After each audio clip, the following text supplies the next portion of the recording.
आज अफीम सबको चखा दी ना फ्री में, 6 महीने फ्री खिलाई थी सबको। कांग्रेस खत्म हुई है तो कांग्रेस से सारे नेता बीजेपी में पहुंच गए ना, वही बीजेपी, वही कांग्रेस बीजेपी हो गई ना आज। अगर ममता बनर्जी के जय श्री राम बोलने से मुझे रोजगार मिल जाए या आपके घर में खाना आ जाए तो साफ ममता बनर्जी रोजगार जय श्री राम बोल देंगे। ये जो मेन लाइन मीडिया है वो कहीं भी कवरेज नहीं दे रही है और सिर्फ वो बंगाल में बीजेपी की हवा बनाने की कवरेज दे रही है। वहाँ के किसानों को सम्मान दिया जा रहा है, वहाँ के किसानों को हक मिल रहा है, वहाँ के किसानों के लिए अधिकारों की लड़ाई लड़ रही है बीजेपी। यही अधिकारों की लड़ाई हर चुनाव में बीजेपी हर स्टेट में लड़ती है। आज जो पहले यूपी में लड़ चुकी है लड़ाई, वो अब जाके लड़ रही है। यहाँ के किसानों के लिए इतनी लड़ाई लड़ ली है कि आज किसान बॉर्डर पर आके बैठ गया है। तो ऐसी लड़ाई भविष्य में बंगाल का किसान नहीं लड़ना चाहता है तो उनको इलेक्शन में सपोर्ट ना करें और जहाँ भी हो ईवीएम का विरोध करें, जो ईवीएम से जीतते हैं। अभी ईवीएम में क्या दिक्कत है? पूरे पंजाब में इन्हें लगा कि हाँ एक तरफा पंजाब में विरोध चल रहा है इनका। पंजाब का किसान जागरूक है जो इनका विरोध कर रहा है। पंजाब में वैसे भी इनकी सीटें इतनी नहीं थी, अकाली दल के साथ इनका गठबंधन था। अकाली दल को जब लगा कि हम बीजेपी की वजह से नुकसान में आ सकते हैं तो अकाली दल ने अपने आप को अलग करने की घोषणा कर दी उससे। अब अकाली दल ने ये नहीं कहा कभी हम भविष्य में कभी इनके साथ नहीं आएंगे, भविष्य में फिर से साथ आ सकते हैं। वो कहते हैं कि चुनाव में तो भाई कि हमेशा पॉलिटिकल पार्टी के लिए अलायंस के रास्ते खुले रहते हैं। अकाली दल अपना अलग हो गया, आज ये पंजाब में। लेकिन गुजरात में इन्होंने ईवीएम जो बड़े बड़े कंट्री है, ब्रिटेन है, अमेरिका है, यहाँ बैलेट पेपर से चुनाव होता है लेकिन भारत में नहीं होता क्योंकि भारत की ईवीएम बहुत सेफ है। अगर इतनी सेफ है तो बाकी कंट्री अपने यहाँ ईवीएम क्यों नहीं यूज़ करते? वो नहीं करते ना, उनको पता है कि इसमें ये है। आप आम लोग आवाज़ उठाते हैं मगर जो पॉलिटिकल पार्टियां हैं वो क्यों नहीं आवाज़ उठाती फिर? पॉलिटिकल पार्टी में अब कभी भी आज तक जब पॉलिटिकल पार्टी बात है कांग्रेस आवाज़ नहीं उठाती बिल्कुल भी इस चीज़ के लिए, क्योंकि वो मेन अपोजिट लीडर है, वो विपक्ष खड़ा है बीच में और बाकी पूरे विपक्ष को वो लीड करता है वो आके, लेकिन वो कभी आवाज़ नहीं उठाती क्योंकि ईवीएम लेके ही कांग्रेस आई थी। कांग्रेस ही ईवीएम लेके आई थी।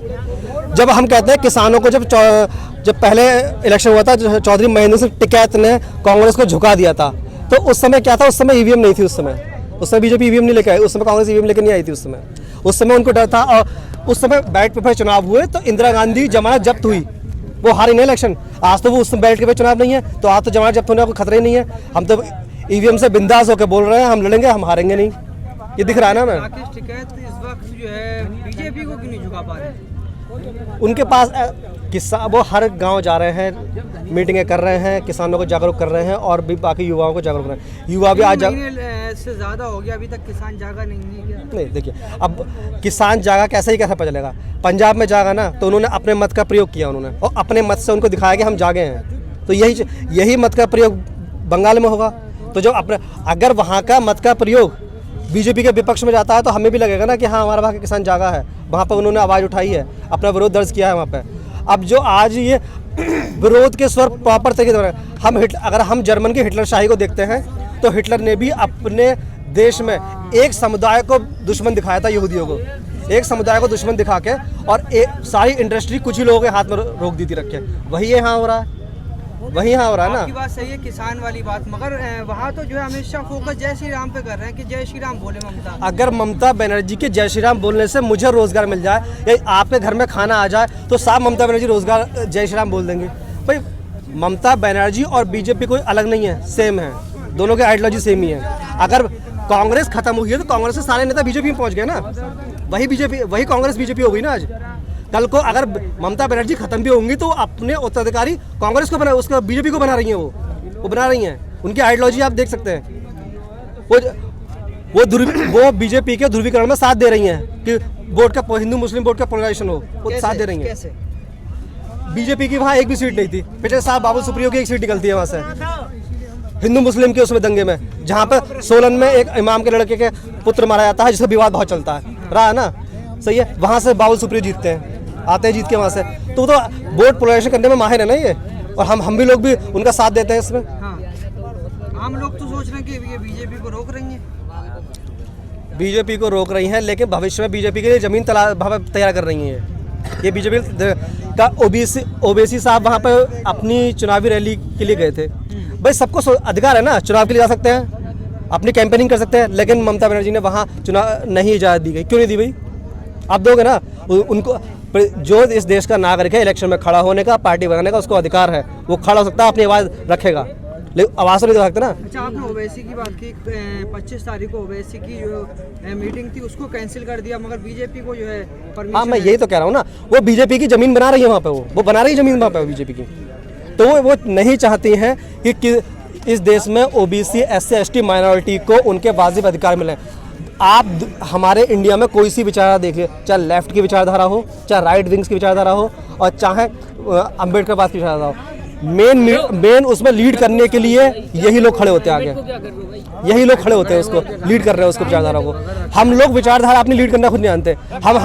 हमें अपना लीडर दूसरों को चुनने में आता है। जब तक इस देश का लीडर कोई किसान समुदाय से निकल के नहीं आएगा, जो इस देश का मेहनत वर्ग मजदूर है, जो इस देश को चलाता है और इस देश की इकोनॉमी घुमाता है, जब तक उस वर्ग से निकल के कोई नहीं आएगा, तब तक देश तरक्की नहीं करेगा।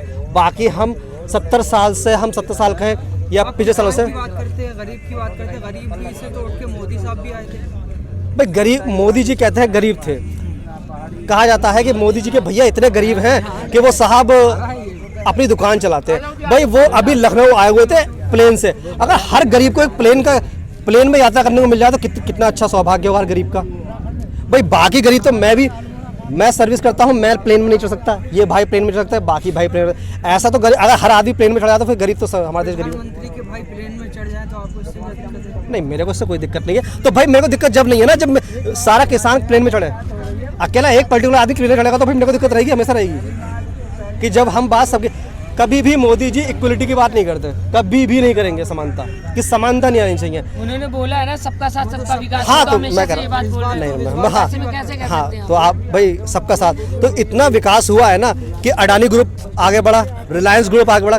जो सन 2004 में जब अटल बिहारी वाजपेयी की सरकार आई थी तो उन्होंने BSNL का प्राइवेटीकरण करा और BSNL को खत्म करने का काम करा। वहाँ से प्राइवेटीकरण की पहली नींव वहाँ से डल गई। सही है, आज BSNL खत्म हो गया। पहले हमारे गाँव में BSNL का सिम हमारे सबके पास हुआ करता था, आज नहीं है। जियो है ना, तो जियो हमको लूट रहा है ना उस चीज़ के लिए। सस्ता दे रहा है प्लान? नहीं सस्ता भाई, पहले तो आदत डलवाइए ना। पहले एक तरह से कहता है नशा, अफीम खिलाओ।